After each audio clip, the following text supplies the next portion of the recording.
Welcome students, मैं हूं संतोष कुमार सिंह और हमारे साथ पढ़ेंगे द स्टोरी ऑफ फिजिक्स।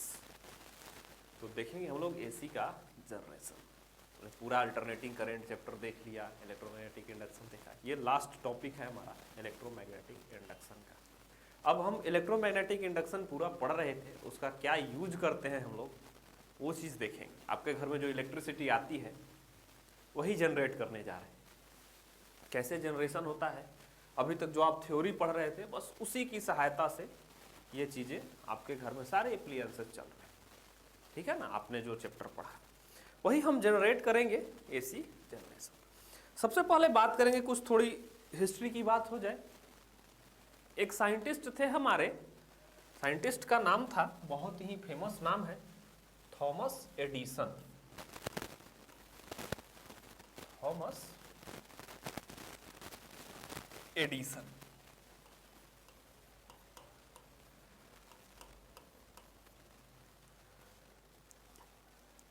ठीक है, इन्होंने खोज करी थी डायरेक्ट करंट की, डीसी की। ठीक है ना, डायरेक्ट करंट। तो डायरेक्ट करंट जो था वो केमिकल से जनरेट किया जाता था, बैटरी से।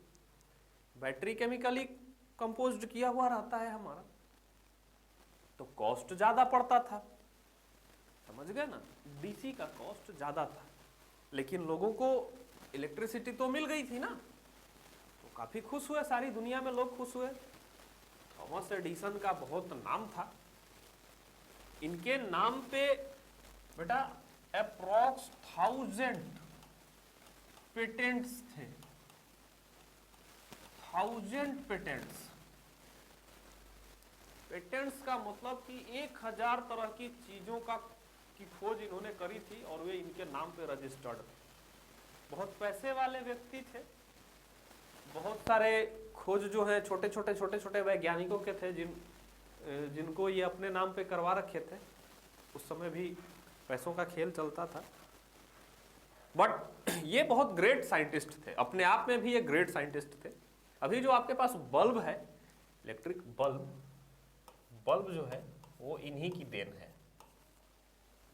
ये खुद भी बहुत अच्छे थे, वो अलग बात है कि बाकियों का भी खरीद रखे थे, बट खुद ने भी बहुत काम किया था।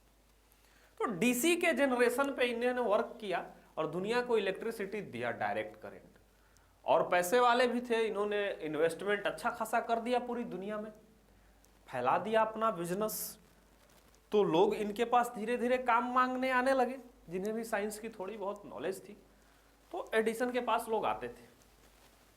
एक दिन इनके पास एक और व्यक्ति आए, जिनका नाम आपने सुना होगा,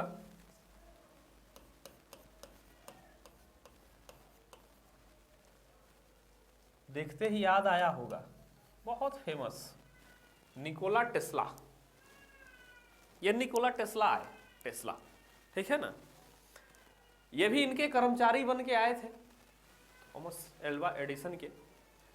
तो इन्होंने बोला एडिसन को कि सर, आप जो जनरेट कर रहे हो वो केमिकल से जनरेट कर रहे हो डीसी करंट, ये काफी कॉस्टली है। इससे कम लागत में इससे बेहतर हम करंट जनरेट करके देंगे, जिसका ट्रांसमिशन वगैरह सारी चीज आसान होगी। हम अल्टरनेटिंग करंट बनाएंगे, अल्टरनेटिंग करंट बनाएंगे। लेकिन इन्होंने अपना बिजनेस फैला दिया था इसी के नाम पे, काफी इन्वेस्टमेंट भी था, दुनिया में खड़ा कर रखे थे, तो ये एक्सेप्ट करने के लिए तैयार नहीं थे। आप देखोगे ऐसे भी बड़ी कंपनी का मालिक किसी छोटे कर्मचारी की बात तो सुनता नहीं है, तुम ज्यादा जानते हो, है ना। और अगर आप कर्मचारी सही भी बोल रहा है तो उसको लगता है कि नहीं यार, इस वाले से मेरा लॉस लग जाएगा, तो बिजनेसमैन अपना फायदा देखता है ना। अगर वो थोड़ा डिफेक्टिव चीज भी बेच रहा होगा तो उसी को बोलेगा कि यही वाला अच्छा है। तो उसी तरह से एडिसन बोले कि नहीं, ये बेचारे अलग हो गए, उनसे इन्होंने ही बनाया अल्टरनेटिंग करंट, एसी।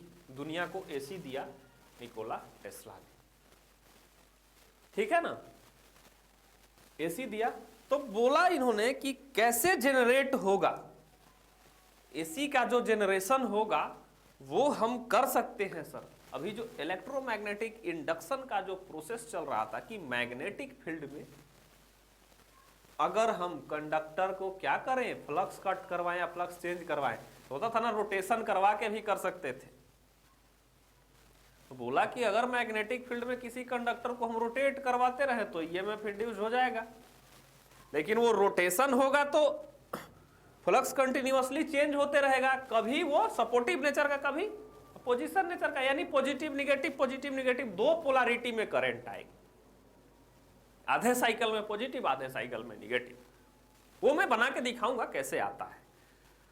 तो उन्होंने बोला कि और घुमाने के लिए कंडक्टर को हमारे पास बहुत सारे प्राकृतिक संसाधन है कि नहीं, बहुत सारे प्राकृतिक संसाधन है। हम नदी के बीच में बांध बना देंगे और एक छोटा सा उससे रास्ते से पानी निकालेंगे तो प्रेशर से गिरेगा तो उस पे कंडक्टर घूमने लगेगा, टरबाइन लगा देंगे तो, है ना, जो भी कॉन्सेप्ट लगाया होगा टरबाइन का उस समय जो भी बोले घूमने लगेगा। पानी गर्म करेंगे और उससे भाप बन जाएगा और भाप को भी प्रेशर से छोड़ेंगे, वो भी मारेगा, वो भी कंडक्टर को घुमा सकता है। तो अलग अलग तरीके से हम कंडक्टर को रोटेट करा सकते हैं और इससे हम अल्टरनेटिंग करंट जनरेट कर सकते हैं। हमें केमिकल की जरूरत ही नहीं है, बैटरी बनाने की जरूरत ही नहीं। तो वो अल्टरनेटिंग करंट का कॉन्सेप्ट वहीं से आया। तो इन्होंने जनरेशन बोला कि ऐसे बनेगा, तो लोगों ने पूछा कैसे जनरेट करोगे, तो उन्होंने एसी जनरेटर का कॉन्सेप्ट दिया।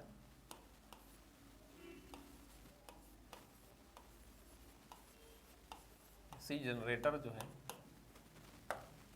पहले लिखेंगे फिर इस पे बात करेंगे। It is a device, it is a device which converts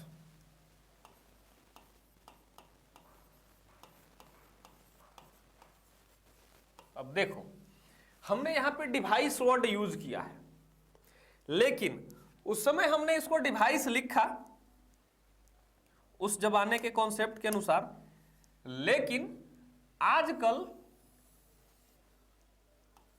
device word सिर्फ उसके लिए यूज होता है जहां पे एनर्जी का कन्वर्जन नहीं होता है, सिर्फ ट्रांसफर होता है। वैसा इक्विपमेंट जो एनर्जी का सिर्फ ट्रांसफर करे, इलेक्ट्रिकल है तो दूसरे को इलेक्ट्रिकल ही देगा, वैसे को डिवाइस बोलते हैं। लेकिन जहां पे rotating part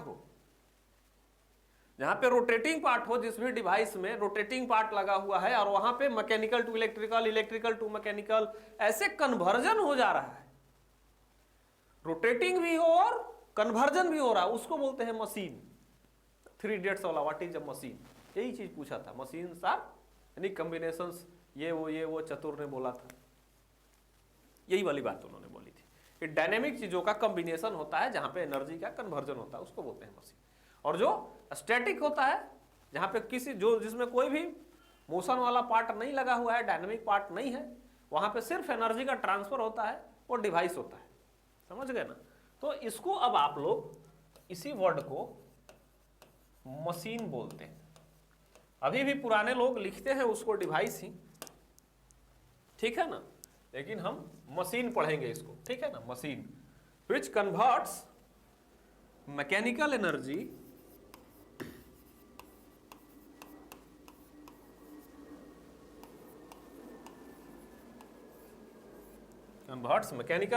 two electrical energy.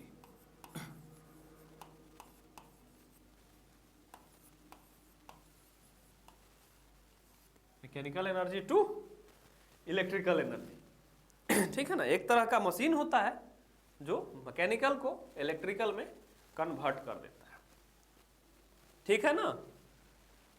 Mechanical energy in the form of AC generator है ना, in the form of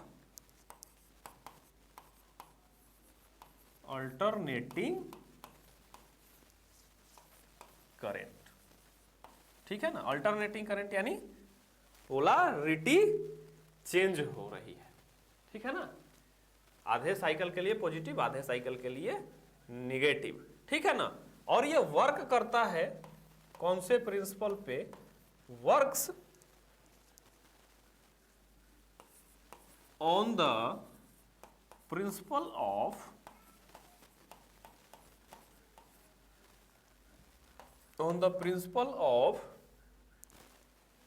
electromagnetic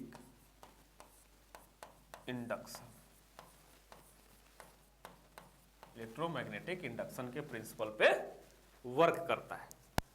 वही हो रहा था ना, फैराडे वाला नियम लगा के ही तो किया गया है, ठीक है ना। तो ये होता है उसका definition, it is a machine which converts mechanical energy to electrical energy in the form of alternating current, works on the principle of electromagnetic induction, ठीक है ना। एसी जनरेटर जो होता है एक मशीन होता है। डिवाइस वर्ड लोग यूज कर लेते हैं, अभी भी यूज होता है, इसलिए मैंने लिख के घेरा लगा के करेक्ट किया कि मशीन कर, ठीक है। तो अब हमें ये बनाना है, ठीक है ना, इसको आप छापो, फिर हम कंस्ट्रक्शन इसका बनाएंगे। देखो अब हमने बोला बेटा कि मैग्नेटिक फील्ड में, तो मशीन हमको बनाने के लिए सबसे पहले मैग्नेटिक फील्ड चाहिए, है ना, मैग्नेटिक फील्ड चाहिए। हेडिंग में दे देना कंस्ट्रक्शन, कंस्ट्रक्शन यानी बनावट, ठीक है।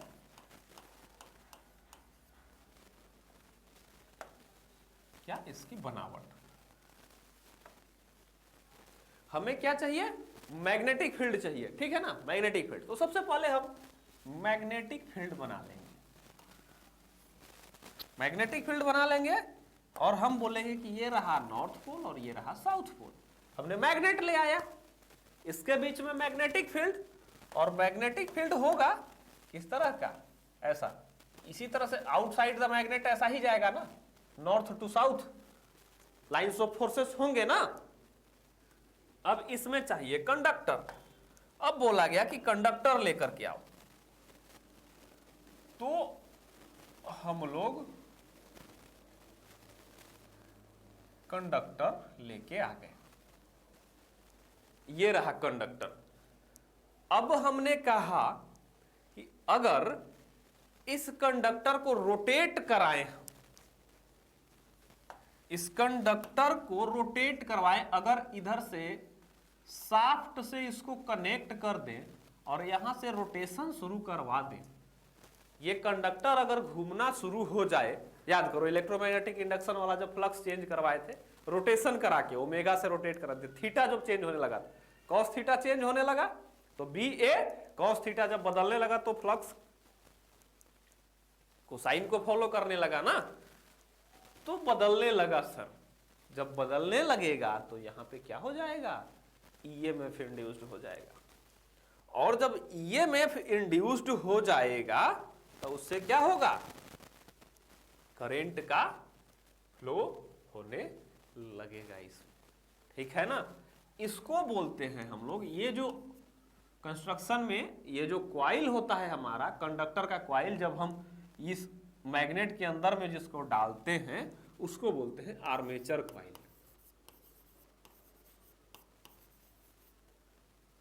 आर्मेचर क्वाइल, ठीक है ना, आर्मेचर क्वाइल। और ये जो पार्ट होता है ऊपर में इस तरह से, ये जो क्लोज होता है, मोटर में देखे होंगे बेटा, ऊपर में जो क्लोज होता है उसको बोलते हैं हम लोग स्टेटर, यानी स्टैटिक पार्ट, स्टेटर। और जो मोशन में होता है, घूमने वाला जो पार्ट होता है उसको बोलते हैं बेटा रोटर, ठीक है ना, रोटर। स्टेटर और रोटर, स्टैटिक पार्ट को स्टेटर और घूमने वाले पार्ट को रोटर। और घूमने वाले पार्ट पे जो वाइंडिंग किया हुआ रहता है उसको आर्मेचर क्वाइल बोलते हैं, उस क्वाइल को क्या बोलते हैं, आर्मेचर। अब देखो ये घूमने लगा, अब ये सर्किट जब तक कंप्लीट नहीं होगा तब तक तो करंट फ्लो नहीं करेगा, सर्किट कंप्लीट होगा तभी ना। और आप ये बोलोगे कि इस कंडक्टर में सर्किट कैसे कंप्लीट कराओगे सर, जैसे ही अगर कोई कंडक्टर क्लोज करोगे तो ये तो घूम रहा है, तार तो मुड़ के टूट जाएगा, डायरेक्ट कनेक्शन आप कर नहीं सकते। तो फिर क्या करते हैं, यहां पे रिंग्स बनाते हैं। देखो इस तरह से रिंग्स होते हैं बेटा, रिंग्स, समझ गए, रिंग्स होता है ये। S1 S2, ये S जानते हो क्या है? स्लिप रिंग्स इसको बोलते हैं, स्लिप रिंग्स, यानी फिसलता है, चिकना होता है। देखना मोटर के अंदर वो सटते रहता है और घूमते रहता है, फ्रिक्शन लेस बनाया जाता है इसको। थोड़ा बहुत तो फ्रिक्शन होगा ही सटेगा तो, लेकिन मिनिमम फ्रिक्शन रखने की कोशिश करी जाती है ना, ताकि ये इसको घुमाते रहे तो ये घूमते रहे। और यहां से एक कार्बन ब्रश चिपका हुआ रहता है, कार्बन का ब्रश होता है, ये कार्बन ब्रश होता है यहां पे, ठीक है ना, इसी स्लिप रिंग से चिपका हुआ रहता है कार्बन ब्रश, ठीक है। और फिर यहां से हम सप्लाई ले लेते हैं बेटा, ये जो कार्बन ब्रश हमारा रहता है, यहां से हम क्या ले लिए? सप्लाई ले लिए, और यही हमारा लोड हो गया। कार्बन ब्रश से सप्लाई ले लेते हैं और हमारा लोड हो गया, और करंट हमारा फ्लो हो जाता है। तो कुल मिला के इसी तरह का कंस्ट्रक्शन आपको जनरेटर का होता है। ज्यादा डीप में मैं नहीं जाऊंगा, क्योंकि आप लोगों को इतना पढ़ना नहीं है डीप में, सिर्फ एसी जनरेटर देखना है। तो क्या चाहिए? फैराडे लॉ से क्या चाहिए था? मैग्नेटिक फील्ड जो हमने दिया, कंडक्टर चाहिए था वो भी हमने दिया, शाफ्ट से पकड़ के इसको घुमाने लगे, झरने के नीचे रख दो ना, घूमने लगेगा ऑटोमेटिक, है ना। किसी न किसी माध्यम से, मैं बताया कि अलग अलग माध्यम से इसको हम मैकेनिकल एनर्जी देके घुमा सकते हैं। और वहां से ये स्लिप रिंग्स है, ताकि अगर जोड़ देंगे तो नहीं घूम पाएगा ना, तो इससे एकदम चिपके हुए रहता है और सटते रहता है और चलते रहता है। तो ड्रॉप, कुछ ड्रॉप यहां भी होता है, बट बहुत ही कम होता है, हम लोग मिनिमम रखने की कोशिश करते हैं उसको। और यहीं से ये कांटेक्ट में होता है, कार्बन का ब्रश ऐसे चिपकते रहता है स्लिप रिंग्स पे, और फिर वहां से हम लोड ले लेते हैं बाहर। ये कुल मिला के आपका क्या हो गया? कंस्ट्रक्शन हो गया, ठीक है। तो देखो, सबसे पहले हम लिखते हैं, ये जो S1 है, S2 है, ये स्लिप रिंग्स हैं आपके, ये होते हैं बेटा कॉपर के, कॉपर के होते हैं। और ये है ग्रीन वाला जो है B1 और B2, ये है ब्रश, B1 B2 जो है वो कार्बन का होता है, कार्बन ब्रश, ठीक है ना, कार्बन ब्रशेज होते हैं वो। ये कंस्ट्रक्शन हो गया। अब इसकी वर्किंग देखते हैं, ये वर्क कैसे करता है। थ्योरेटिकली तो आप समझ ही रहे हो कि घुमा रहे हैं तो फ्लक्स कट कर रहा है। अब वर्किंग देखते हैं, कहीं ना कहीं से तो ये स्टार्ट होगा, कहीं ना कहीं से स्टार्ट होगा ना। तो इनिशियल में मान लेते हैं हम, वर्किंग की बात करते हैं। वर्किंग जो एनसीईआरटी में आपका है वही वाला वर्किंग मैं कर देता हूं भाई, ताकि आपको आसानी हो। वर्किंग, सबसे पहले ये कॉइल ऐसे रखा हुआ है, ऐसे, और मैग्नेटिक लाइंस ऑफ फोर्स इस तरह से निकल रहा है ना, परपेंडिकुलर एकदम। तो हमने बोला वर्किंग में कि इनिशियल में टाइम t इक्वल टू 0 पे, जब ऑपरेशन स्टार्ट नहीं हुआ है तब t इक्वल टू 0 पे एकदम ऐसे रखा हुआ है, और इस तरह से मैग्नेटिक लाइंस ऑफ फोर्स एकदम परपेंडिकुलरली निकल रहा है। तो वहां पे थीटा क्या हो जाएगा बेटा? 0 हो जाएगा ना, क्योंकि एरिया वेक्टर और बी दोनों एक ही डायरेक्शन में। देखो देखो मैं क्या कहने की कोशिश कर रहा हूं, ये वाला बात, ये वाली बात मैं बता रहा हूं, ऐसे एकदम आप एज्यूम करो कि एकदम ऐसे रखा हुआ है ना। तो बी और ए दोनों उसी तरह से होंगे, है ना, बी भी होगा और ए भी होगा, उसी तरह से होगा। ए और बी दोनों एक ही डायरेक्शन में होंगे, यानी 0 डिग्री। एरिया वेक्टर भी इसी तरह और बी भी इसी तरह, समझ गए ना। तो सर यहां पे जो फ्लक्स होगा, अब देखो लिख सकते हो यहां पे कि प्लेन ऑफ द कॉइल, लिख देता हूं, वरना आप लोग plane of the coil, plane of the coil is perpendicular, is perpendicular, perpendicular ही है ना। प्लेन ऑफ द कॉइल क्या है? परपेंडिकुलर है इसका, और इसका एरिया वेक्टर है ना जो इसके साथ 0 डिग्री में है, ये एरिया वेक्टर 0 डिग्री में है, बाकी ये तो परपेंडिकुलर है ही। तो plane of the coil is perpendicular to magnetic field lines,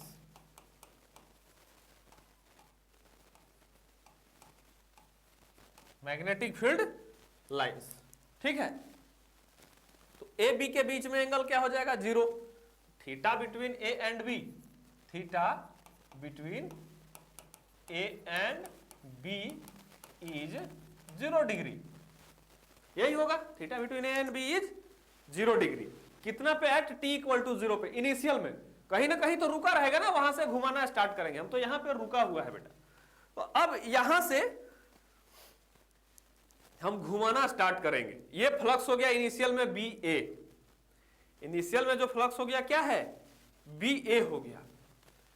अब जो है हमारा, अब है यही एक्सिस है, इसी एक्सिस को ऐसे गोल गोल एक्सिस मान के ना घुमाएंगे, इस एक्सिस पे से पकड़े हुए हैं। तो अब घुमाएंगे इसको थीटा से, ओमेगा से थीटा डिग्री घुमा देंगे। देखो हमने कहा कि ये, मैं नीचे ये वाला बना नहीं रहा, बार बार थोड़ा सा मान लेना आप कि हाँ यहां से करंट निकल रहा है, ठीक है ना, या बना ही देता हूं, अदरवाइज आप कहोगे कि आपका क्या भरोसा, ऐसे, ठीक है ना। अब ये रोटेशन हो गया कि हम ओमेगा से घुमा दिए इसको, ठीक है ना। ओमेगा से रोटेशन स्टार्ट हुआ टी इक्वल टू 0 पे। अभी तो ये था, अब रोटेशन यहां भी, यानी घूम के अब ऐसे आ गया, घूम के अब ऐसे आ गया, है ना। ये प्लेन है, ये वाला प्लेन देखो, अब ये घूम के ऐसे आ गया। तो लाइन्स ऑफ फोर्स पहले ऐसे था, जैसे ही ये प्लेन घूमा, अब देखो थीटा डिग्री अगर घूमा है तो एरिया वेक्टर और बी के बीच में एंगल थीटा बन गया कि नहीं बन गया? ये तो आप लोग पहले से जानते हो। तो अब हम यहां पे घुमाए हैं, तो हम कहे इस वाले केस के लिए कि at t equal to T time में, t equal to T time में थीटा कितना हो गया? थीटा हो गया, है ना। ए और बी के बीच में क्या हो गया? थीटा हो गया, समथिंग रैंडम, तभी तो इसको डिफाइन करेंगे ना, अभी तो वहां पे 0 था, अब क्या हो गया? थीटा हो गया। कैसे? अभी जो है बी तो यही रह गया, बी तो यही रह गया, लेकिन ए कहां चला गया? ए ऐसे, ए ऊपर चला गया। क्यों? क्योंकि ऐसे जब फेस ऐसे टिल्ट कर गया तो ए उधर चला गया, ये बन गया एंगल थीटा। इसी की बात मैं कर रहा हूं। घुमाए मैकेनिकल एनर्जी से तो घूम के रोटर उतना पे चला गया कॉइल हमारा, ठीक है ना। तो ये चेंज हुआ। अब इसी को हमें कैलकुलेट करना है। देखो कैसे कैसे कैलकुलेशन होगा। सबसे पहले हमने बोला ओमेगा से रोटेशन हो रहा है, ओमेगा से रोटेशन हो रहा है, तो लिख सकते हैं कि लेट अस से coil rotates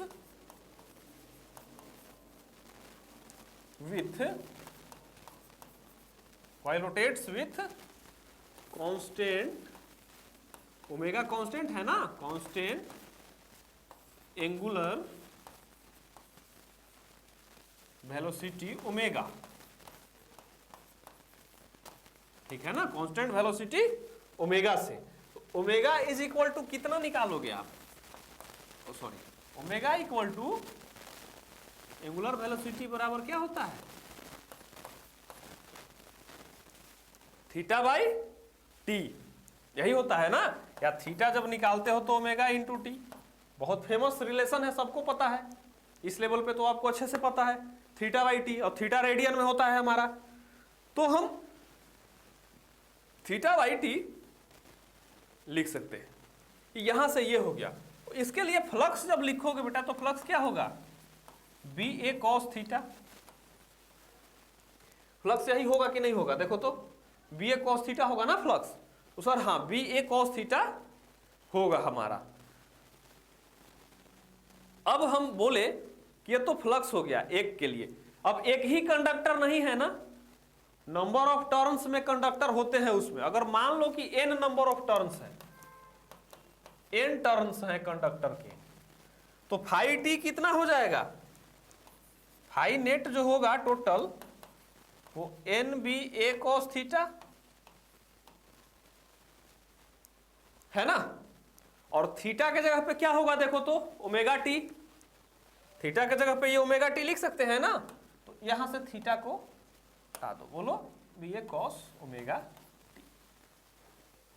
ये होगा हमारा कि सर फाई नेट हमारा इतना आएगा। बहुत अच्छे आप लोगों ने कैलकुलेट किया। टोटल फ्लक्स बोलेंगे हम तो इतना आ गया फ्लक्स। तो फ्लक्स ही तो मेन चीज है ना, ईएमएफ इंड्यूस्ड तो हम निकाल ही सकते हैं। अब अगर आपसे ईएमएफ पूछे तो d phi by d t कर सकते हो कि नहीं कर सकते हो? ईएमएफ पूछेगा तो d phi by d t. अब मैं बोलता हूं कि ये ऑलवेज पॉजिटिव होता है, ठीक है, पॉजिटिव होता है, बिल्कुल होता है, पॉजिटिव ही मानेंगे। यहां पे हर जगह जहां भी एसी जनरेटर या मोटर की पढ़ाई करते होगे तो निगेटिव लिखा रहता है, और हमने आपको बता रखा है निगेटिव साइन क्या शो कर रहा है, निगेटिव साइन क्या शो कर रहा है, यहां पे फ्लक्स चेंज हो रहा है ना, फ्लक्स चेंज हो रहा है तो निगेटिव साइन क्या शो कर रहा है यहां पे कि या तो सपोर्ट कर रहा है या अपोज कर रहा है ना, वही चीज शो करता है ना कि या तो सपोर्ट कर रहा है या अपोज कर रहा है। तो यहां पे देखना जब इस तरह से रहेगा आधे के लिए, एसी का जनरेशन में क्या होता है, मैं अभी ग्राफ बना के दिखाऊंगा, वेव डायग्राम तो दिखाऊंगा कि जब ऐसे था ना इनिशियल में, ये ऐसे था, इस तरह से था बेटा, इस तरह से, और यहां से निकल रहा था ये बी, ये था, और एरिया वेक्टर ये था। जब ये टिल्ट किया तो ऐसे आया, तो एक टाइम आएगा ना कि टिल्ट करके बिल्कुल ऐसे हो जाएगा, एकदम इस तरह वाला फेस आएगा कि नहीं आएगा, ऐसे टिल्ट करके हो जाएगा ये, और फिर ये रोटेशन ऐसे चला था ना, तो ये बिल्कुल एकदम उसी तरह से घूमेगा दूसरा फेस, फिर है ना, ऐसे देखो ये ऐसे टिल्ट कर गया था, तो टिल्ट करके यहां आया, आ गया था ना, और फिर धीरे धीरे क्या हो जाएगा, वो वाला फेस पीछे चला जाएगा, जाएगा कि नहीं जाएगा, वो वाला फेस पीछे चला जाएगा। तो एक बार इस वाले ब्रश से सप्लाई जाएगी, दूसरे बार इस वाले ब्रश से सप्लाई जाएगी, एक बार इस तरफ से गया, दूसरे बार उस तरफ से गया सप्लाई, एक बार दूसरा वाला फेस फिर आगे हो जाएगा ना, तो एक बार इस वाले ब्रश से जाएगा, एक बार इस वाले ब्रश से जाएगा, तो एक बार पॉजिटिव टर्मिनल, दूसरी बार इधर से। एसी उसी को बोलते हैं, इसीलिए बोलते हैं एसी, पोलैरिटी बदल जाती है, एक बार इस टर्मिनल से, दूसरे बार इस टर्मिनल से, समझ गए ना। एसी का क्या होता है, पोलैरिटी बदल, कॉस का ग्राफ क्या होता है, कोसाइन का ग्राफ देखे हो ना, ये कॉस का होता है इस तरह से ग्राफ, पॉजिटिव में भी निगेटिव में भी, इसीलिए बोलते हैं, ठीक है ना, इसीलिए उसको पॉजिटिव निगेटिव बोलते हैं। यहीं से ये चीज जन्म लिया है, यहीं से ये चीज जन्म लिया है कि कैसे पॉजिटिव और कैसे निगेटिव, वो ग्राफ ऐसे चेंज होता है स्मूथली, समझ गए ना।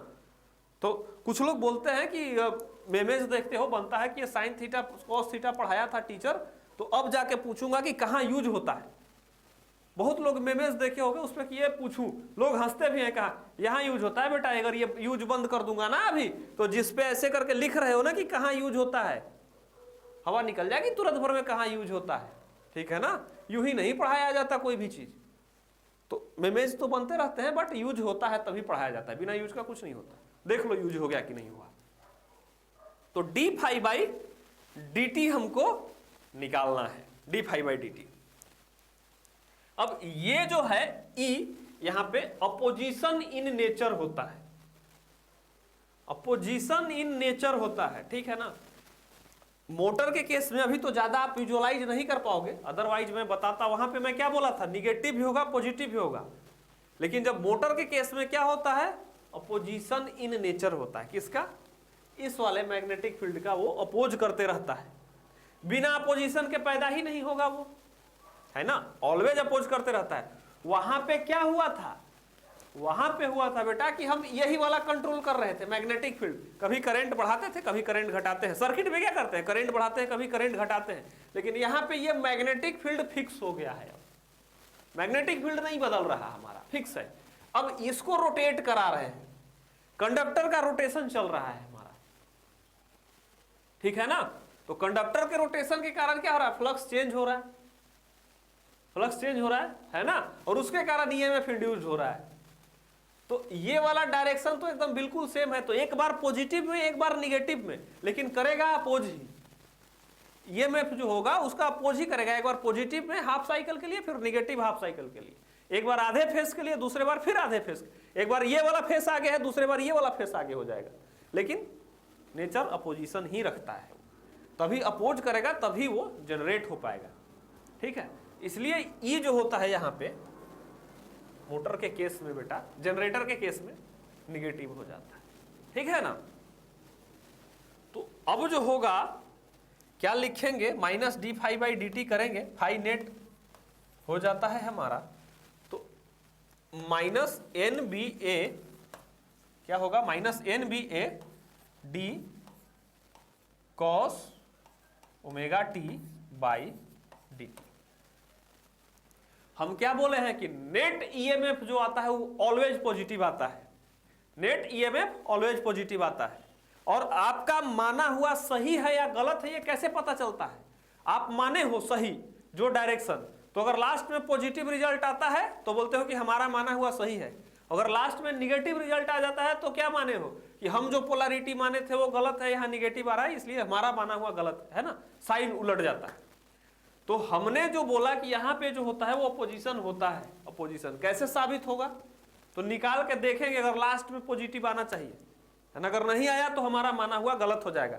और हम माने थोड़ी ना, हम तो बोल रहे हैं कि ये जो चेंज फ्लक्स का जो चेंज है ना ये अपोजिशन में ही होता है, यहाँ ये अपोज करते रहे, फ्लक्स के चेंज को अपोज करता है ऑलवेज, तभी फ्लक्स कट करता है, ठीक है ना।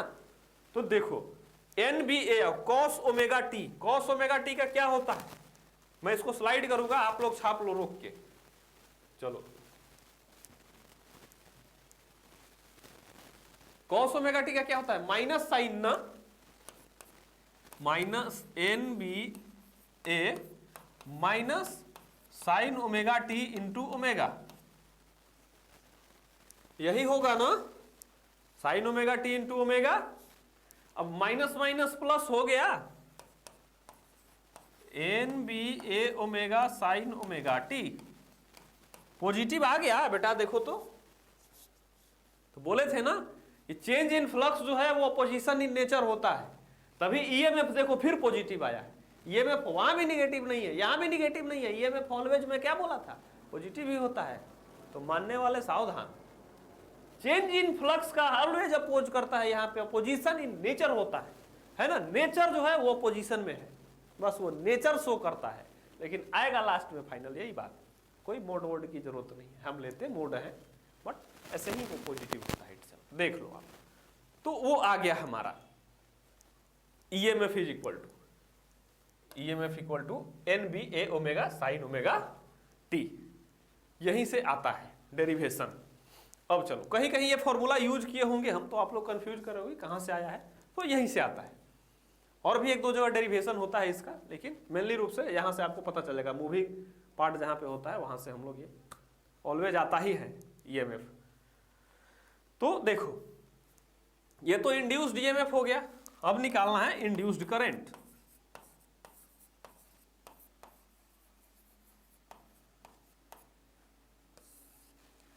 ईएमएफ हो गया तो कितना करंट इंड्यूस्ड होगा, तो करंट इज इक्वल टू क्या होता है, ये ईएमएफ या वोल्टेज चेंज इन पोटेंशियल होता है, उसी को वोल्टेज बोलते हैं, डिवाइडेड बाई आर। अब ये या आर क्या है, ये आर क्या है, इस आर्मेचर कॉइल का रेजिस्टेंस है बेटा, आर है ना, रेजिस्टेंस ऑफ आर्मेचर कॉइल, क्योंकि कंडक्टर लगा रहे हो तो इसका रेजिस्टेंस आपको पता होगा ना, तो resistance of armature, armature coil का जो कंडक्टर, इसको आर्मेचर कॉइल ही बोलते हैं ना, जो अंदर में कंडक्टर था उसका रेजिस्टेंस कुछ ना कुछ तो होगा। तो मान लिया कि आर हो गया, तो लिख सकते हो आप E बाई आर, और E की वैल्यू आपको आई है, यहां से देखो E इज इक्वल टू लिख सकते हो E naught sine omega t, और E नॉट जो हो गया पीक वैल्यू, या पीक वैल्यू क्या, मैक्सिमम बोल सकते हो, मैक्सिमम ईएमएफ,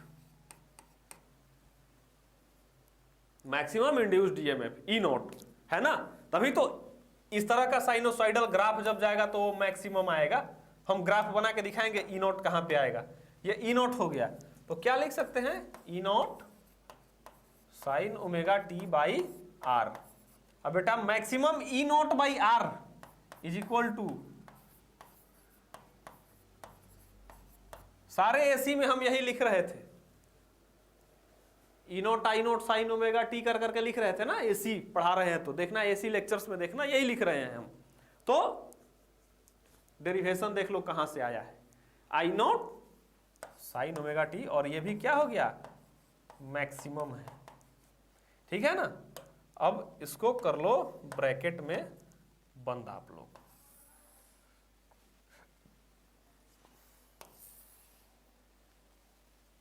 ठीक है। अब इसका ग्राफ हम लोग बनाएंगे, आप इसको छापो, फिर इसका ग्राफ बनाते हैं, फिर ये टॉपिक यहीं पे, ये टॉपिक क्या है, चलो ग्राफ देखते हैं हम लोग, ठीक है ना। ग्राफ बनाएंगे यहां पे क्लियरली, बहुत अच्छे से ग्राफ होगा हमारा, बड़ा सा ग्राफ बनाएंगे ताकि समझ में आए, ठीक है ना। एक ही में बना देंगे, वोल्टेज और करंट दोनों का, ई और आई दोनों का बना देंगे, ठीक है ना। इसमें सीधे सीधे लिख देता हूं मैग्नीट्यूड, मैग्नीट्यूड किसका, आई और भी क्या, ई का, आई और ई दोनों का।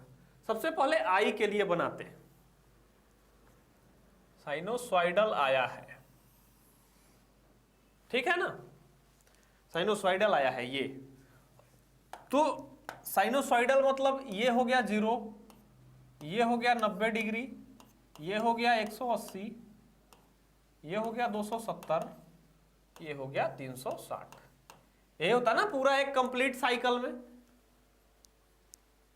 और ये जो वैल्यू हो गया आपका, ये हो गया आई नॉट, ठीक है ना, यही तो पीक वैल्यू है, और यहां पे हो जाएगा माइनस आई नॉट, ठीक है। अब देखो ईएमएफ भी यहीं से होगा। अब ईएमएफ जो होगा